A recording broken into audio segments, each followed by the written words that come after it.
All right. How did y'all enjoy that short break? No, I'm messing with you.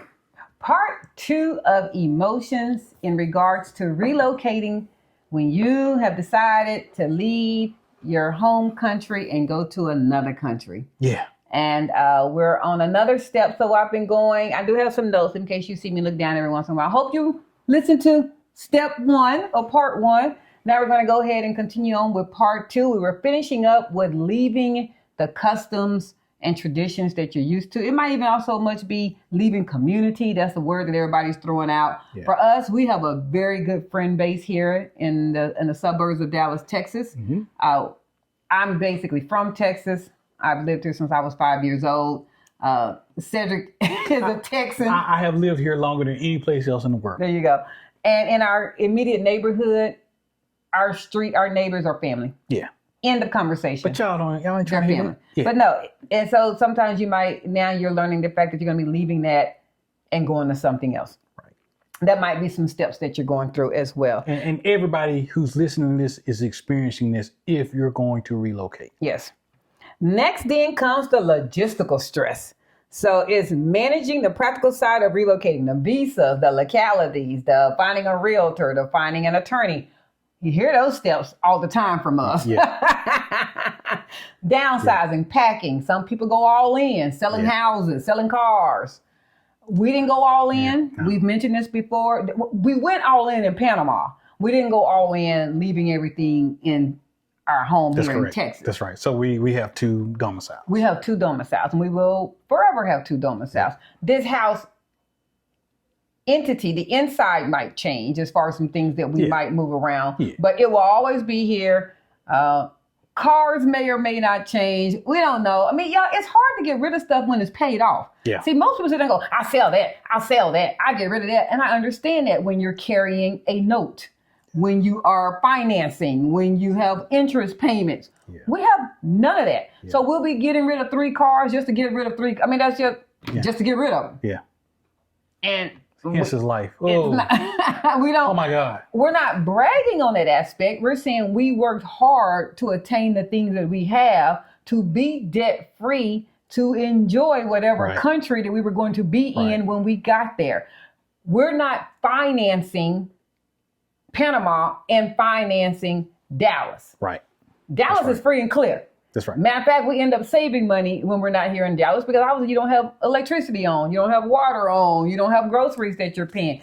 The only thing that we just carry on our necessities in Panama. That's all. So it's like, okay, we're not buying groceries in Dallas, Texas. We're buying groceries in Panama City. Which is an expense we would have to pay anyway. And those are things you were going to have to do. So that's why, in case people are like, well, you're not all the way in. We don't need to get rid of it. We're not hanging on to it as a crutch, just in case. Right. No, we're hanging on to it because it's paid for. Right. And then he worked a lot of hours to make sure he could pay for it. And he busted his butt for 30 years at that job to make sure this was paid for. So that's why we're not getting rid of it. So anyway, then comes the financial concerns, worrying about budgeting and unexpected costs. Not going to say we had that as a stress on us. I'm married to a financial wizard. I'm not being funny with that. Wizard. I'm just a financial nerd. That's Cedric, I'm married to someone who sat there and he has shared this story with me that he was looking for a deficit, a miscalculation on a statement that was a penny. It was a nickel. A nickel. But still. That's who I'm married to. I want that to be very clear. I'm married to that person. So the financial stress was not a concern.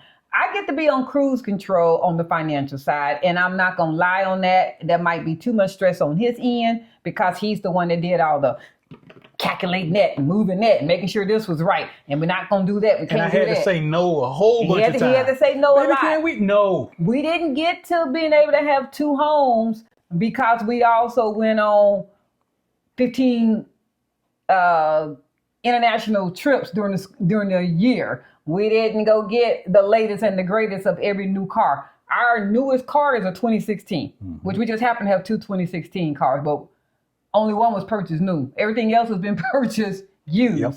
We have no problem living below our means, as my husband used to say, because one day you're going to be able to live the life What was the statement you used Oh to say? God, she said it so much. I know. If you, I don't know. It'll come to me. But anyway, I think it's an actual old Dave Ramsey statement. But I just want to give credit where credit is due on that statement. But anyway, it doesn't matter. But we really didn't have the stresses of the finances.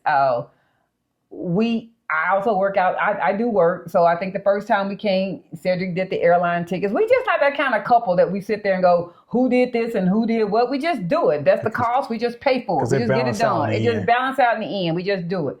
So there was a number, and we've shared this before. We were looking for a place that was under $2,000.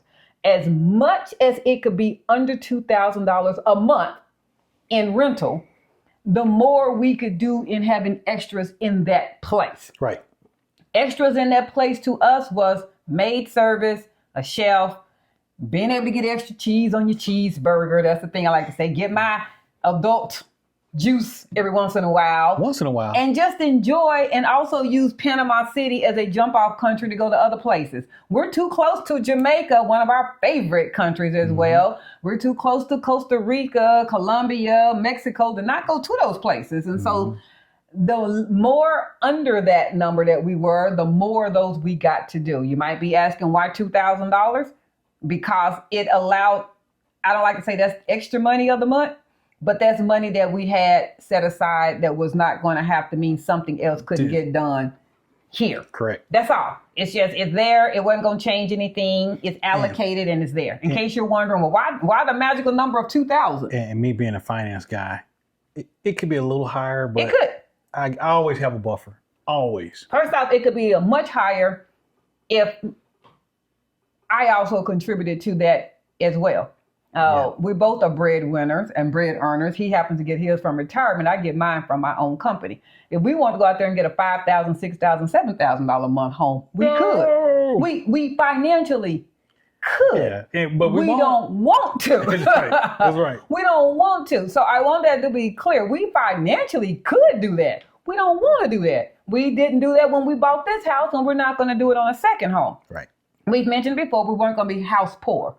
You do you. If a $5,000 a month house or condo is what you're looking for there, baby, go do it. They have them and they're huge. If you love our home, if you think our condo is beautiful, the more that you allocate over that budget, the more larger that your condo can be or your house can be. They have beautiful 3,000-4,000 square foot condos in Panama City that are that $3,000 to $4,000 a month range. To each his own, really. But they're there. I don't want you to feel like they're not there. I don't want you to keep feeling like everybody has these small condos. Why?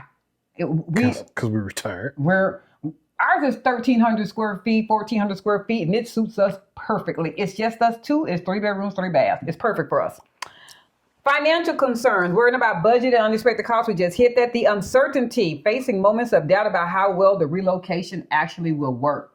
I had no doubt. You either like it or you don't. We didn't have, I think, and I filmed it one day, the relocation did not provide me any doubt. It was, we were packing. And I actually wish I had filmed this. I was done. I'm one of those people when we get ready to go somewhere, my suitcases are out, my clothes are out. Weeks. Cedric knows we're getting ready to go because the suitcases roll out of the storage. I'm one of those from everything from socks, underwear, jewelry, shoes, match laid out, is ironed. I'm ready to go. When it's time for us to leave the day before, I'm in the bed, I'm asleep, I'm ready. My stuff is done. The locks are on. Cedric is the type that he is running to Walmart 9 o'clock at night to go get some more socks. He is ironing. He's coming there asking me while I'm asleep, hey, you said we doing what tomorrow now? That's my husband. We're two different travelers there. Here we are. So he almost had mental overload for a minute. He did pack the initial time because it shocked me. I had the suitcases out. He had everything in them. Had them locked and pushed aside. And then I think you either waited or you asked me something about, you asked me a question today, how? I weighed my bags. And they were over. Yeah. All of them were over. And so he was like, hey, I think I'm going to redo my packing and I might need your help. Because he knows where he's the financial organizer, I'm the life organizer. So that's from that's good. travel, medical appointments, Hey, she's not kidding on that. household. I have no clue how this house works. None. I know how it's financed, but I don't know how it works. Okay. I don't. If you got some flights booked right now, I have no idea who, where, when, and why. He literally does it. None. He literally asked me, which airport are we going to? Because we have 2 majors here in Dallas. And he literally asked me, which airport? And that lets him know which freeway he's getting on. Yeah, and that's about it. We pretty much always travel with our passport now. So he don't even know whether it's domestic or international. He's just going to the airport. But that's, so it was when I saw that he almost, because I lean on him. So when I saw that he was like, oh, this is a lot. And I think he was just so much saying this is a lot, like organized. At this point, it's like 3 days before we're getting ready to leave. And he's like, I can't do it with these suitcases. This ain't going to work.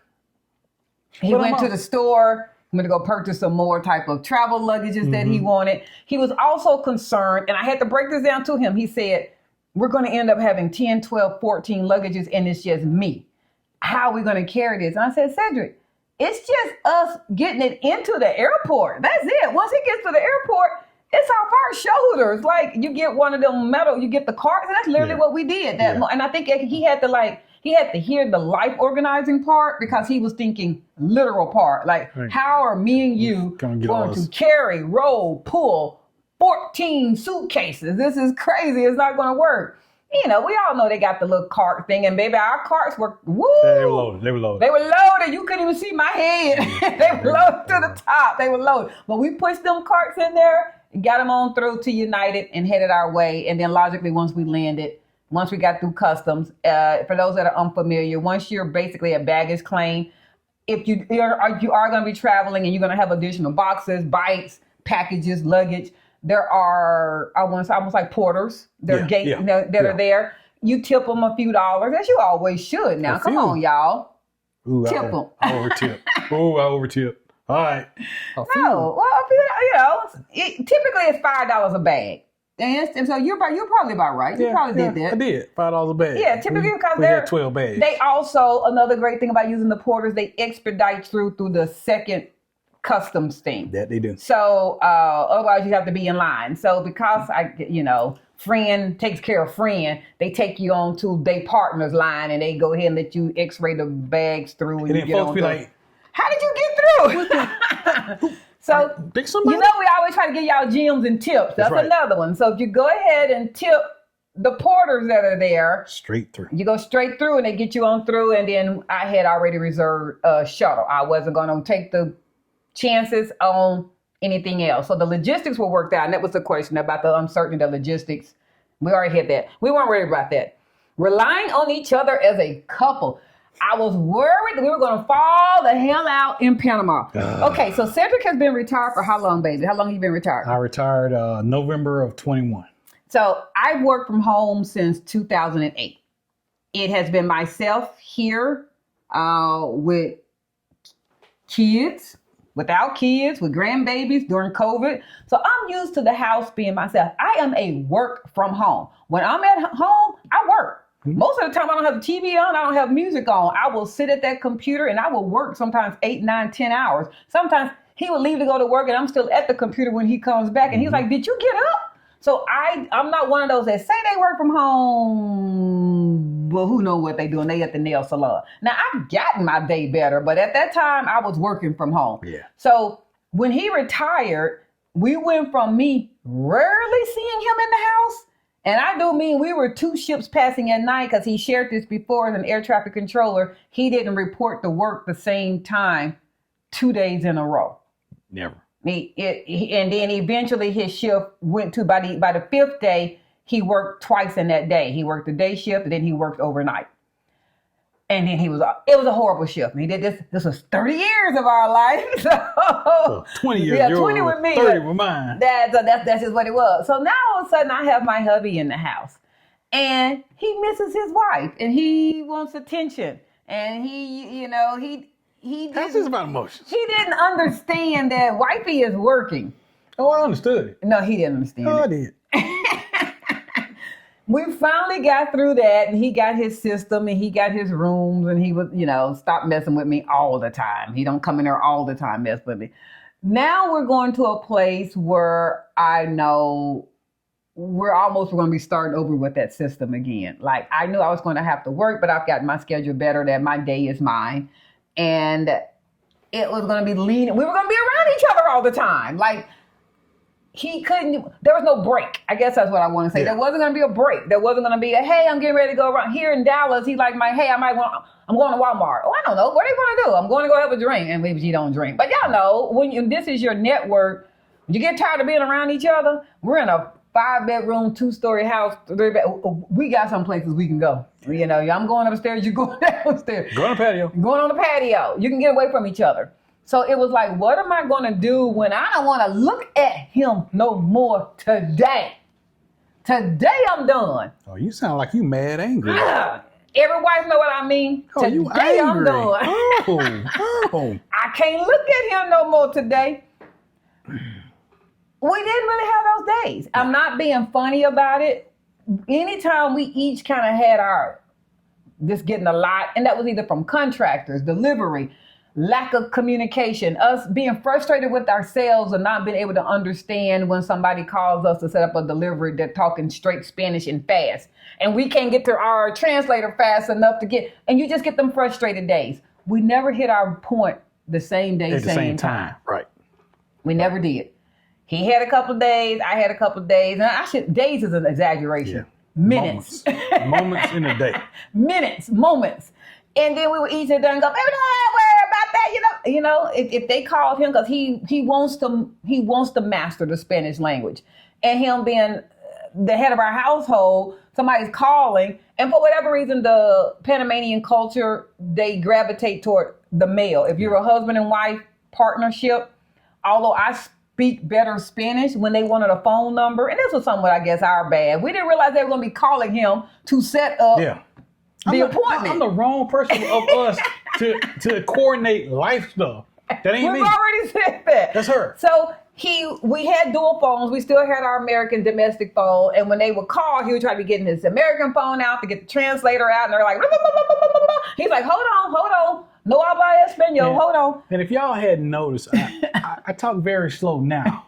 Because as she say, I'm country, and that's fine. He's Southern country. That's all right. But this is as fast as it get. And y'all know, if y'all been in Panama or in Panama. Very fast. Boom. They would say, hola, como estás? They said a couple of times, and when he's sitting there going, hold on. By about that third time, they hung up the phone. Hello? Hola? They done hung up on him, and I felt so he'd be like, oh, why are they calling me? They need to be calling you. Yeah. So even on my voicemail, it says, hey, I don't know Spanish, text me. That's what my voicemail says. I'm one of those, I understand more than I can communicate, although I would say 30%. If 100% is a perfect Spanish, I think I'm about 30% in communicating, which is better than nothing. And he says I'm a little better than that, but no, I'm not. I mean, I can truly understand it more than I can speak it. But that's our breakdowns never happened with each other. We never had that. Will you leave me the hell alone, or I'm going back to Texas? Oh, we never had it. No. No. Yeah, I had one cry day, and I think we were in the elevator. What were we? You cried? Yeah, you were really sad that day because I was crying. Our grandbabies had called. The grandbabies. I think she texted me. She didn't even call. She texted me and said, Cece, I miss you. When you coming back? That broke me down. And we had only been there like a week.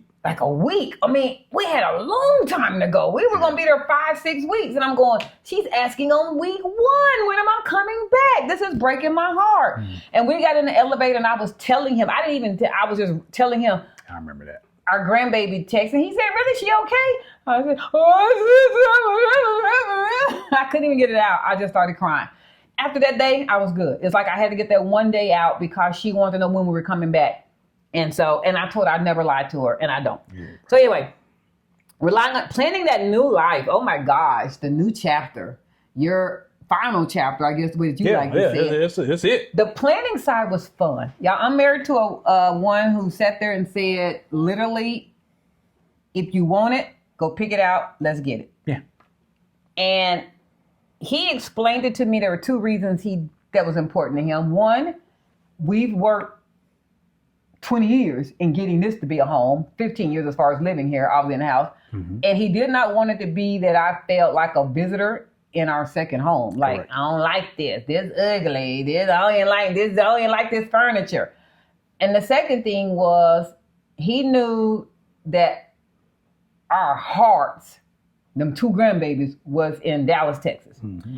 And all the years that he had said, no, we can't do that. No, we can't do that. No, we can't go on this trip. No, we can't buy that. No, we can't do, because we're going to have a better purpose if you just hold on. Yeah.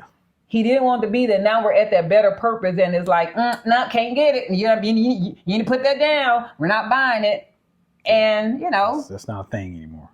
Go ahead. No, I was just saying that's not a thing anymore. The whole time of saying no back in the past was to get to this point. Now we're at this point.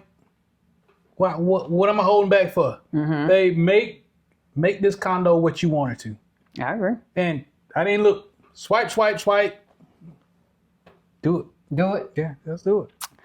Then it goes that you might then start missing home. After you're there, you might miss home. No, I didn't miss home at all. I missed people. I missed people.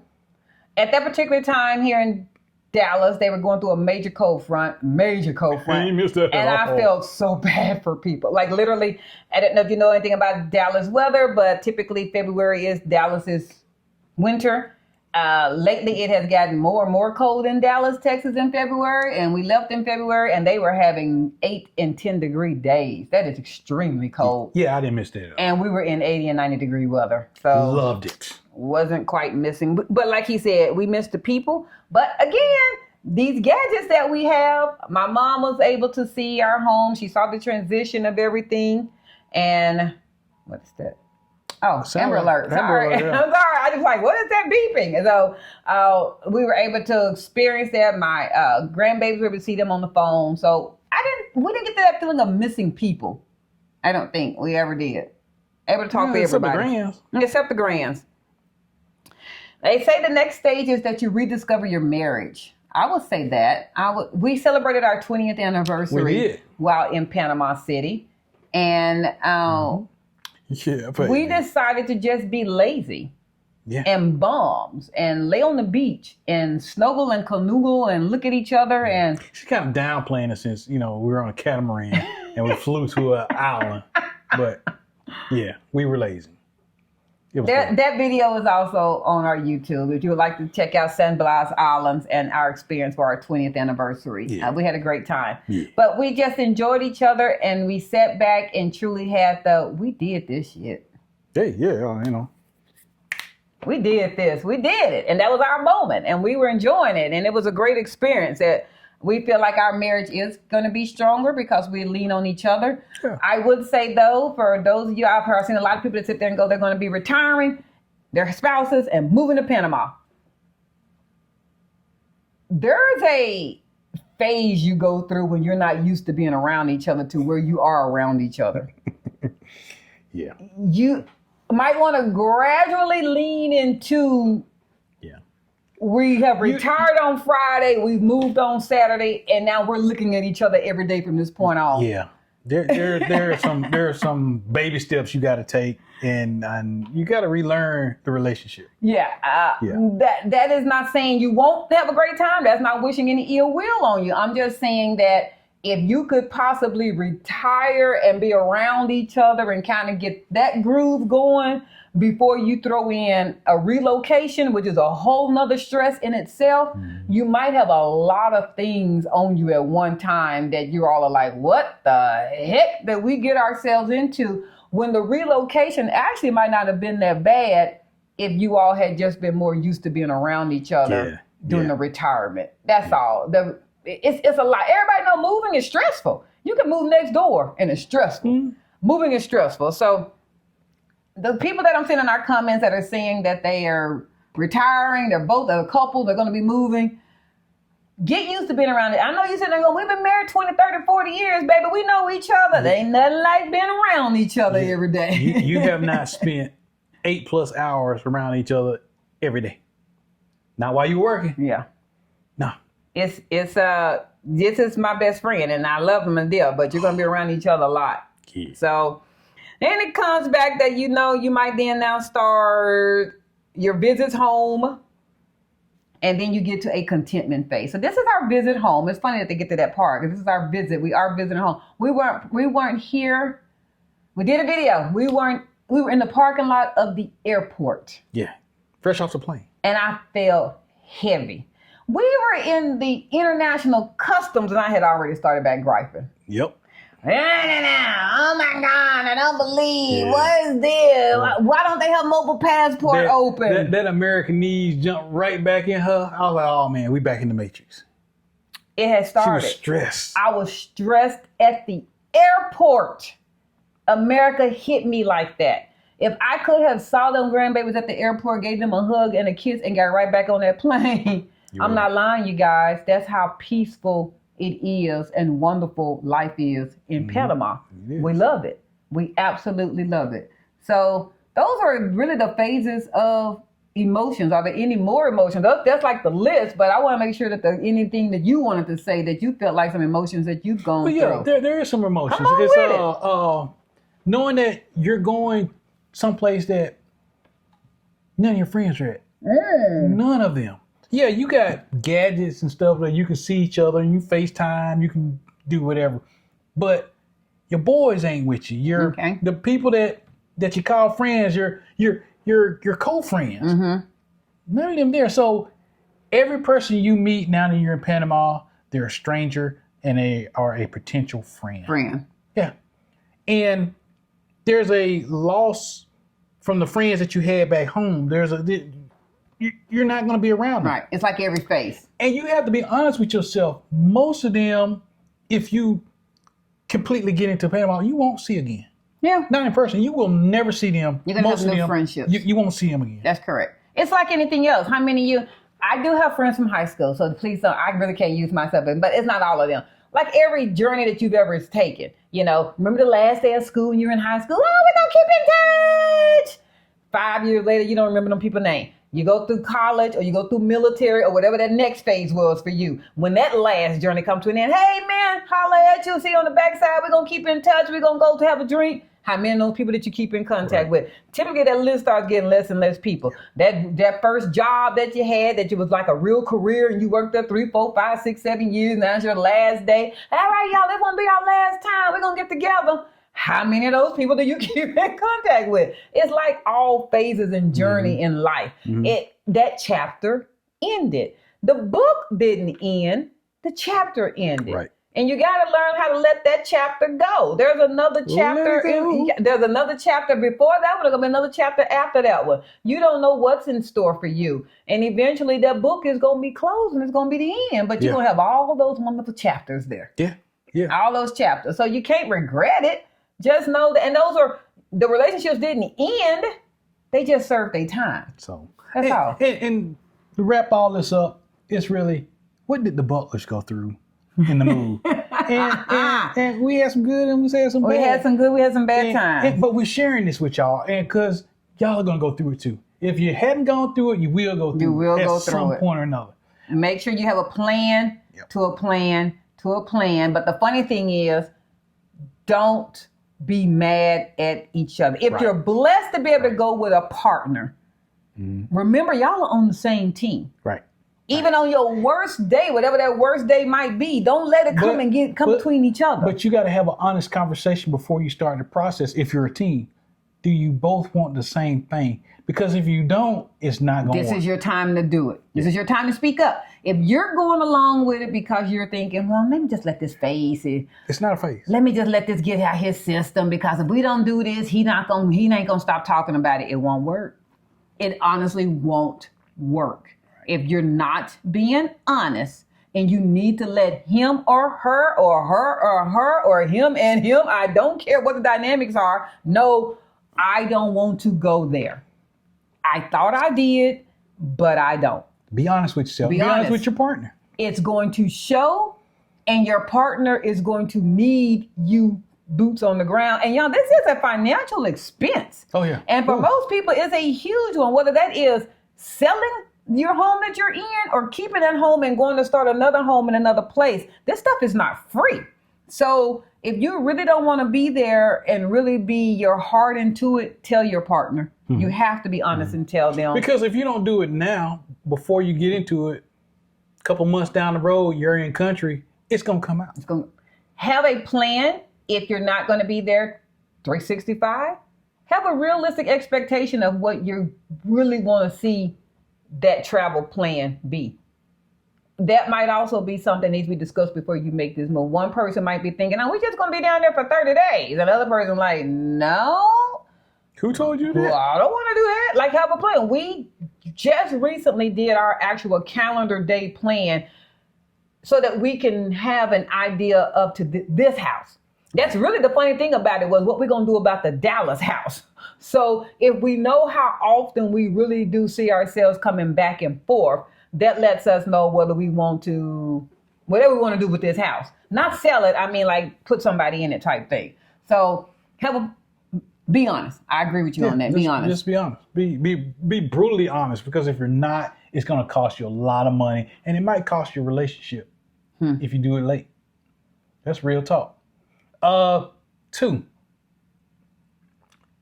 everybody, and I do mean everybody, including myself. One day you're going to wake up and you're going to go, we did it. We did it.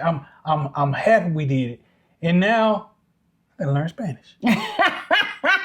No habla español? No habla español. ¿Cómo I know what you just said. I gotta learn Spanish. Hey, I'm 54 years old. The last time I was in a Spanish class was in 87? And he wasn't in class. He wasn't in class. 87. And that's a long time ago. And it's hard. I mean, I'm still trying to learn English. I mean, I speak jive in the street and aviation. One of those people that when we get into our car and you do the verbal telling whatever directional app you're using, it doesn't understand.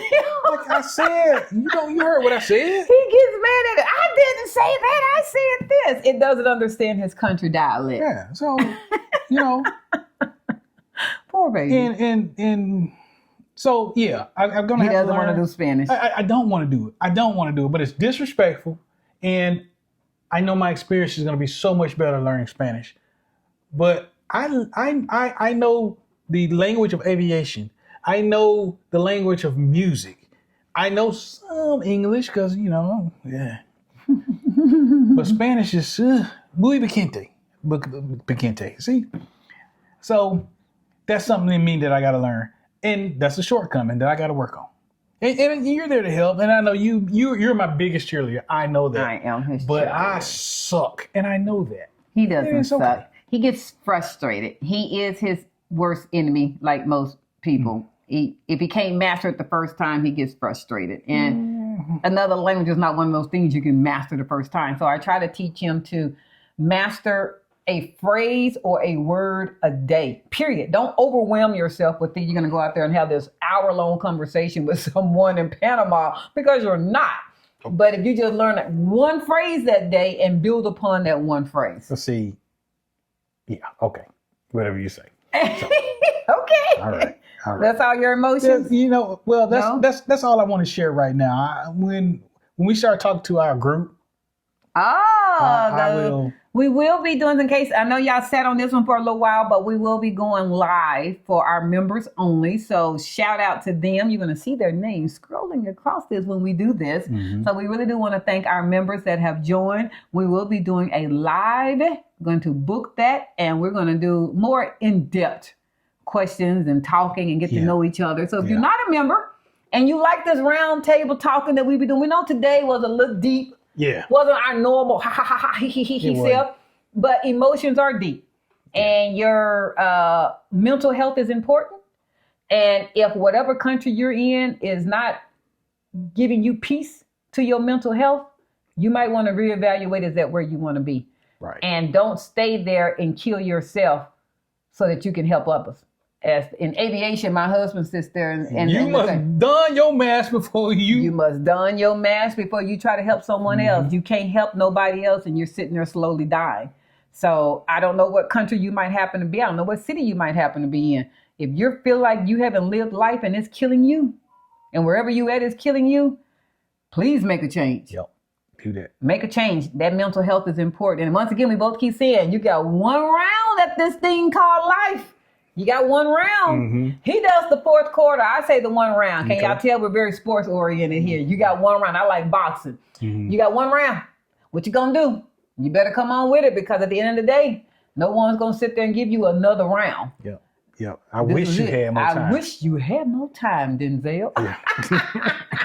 All right, y'all. We know this was a heavy one. We appreciate y'all being here. Yeah. Like, share, follow. Subscribe. And our members, get ready for that live feedback date. She more than likely will send you a Google request, calendar request, to put it on because she's orderly like that. You know, me, I'm like, hey, we're gonna do it on the third Thursday of the. And He don't quite know how that works. No, That's okay. The not live request, so the live thing, you will be able to join if you're a member. However, if you miss it and can't join that one, you'll get a rebroadcast. So, but you know, it'd be more engaging if you were there. You don't want to be rebroadcast. Yeah, so, because I would like to talk to some of y'all. yeah, we want to talk to you. And so for those that are not members, yes, we will be doing lives eventually, but we're going to suspend that for the general population until the members have had their live first, you know, out of respect for their membership. Yeah. So again, DemButlers, I'm Cass. That said, we're out.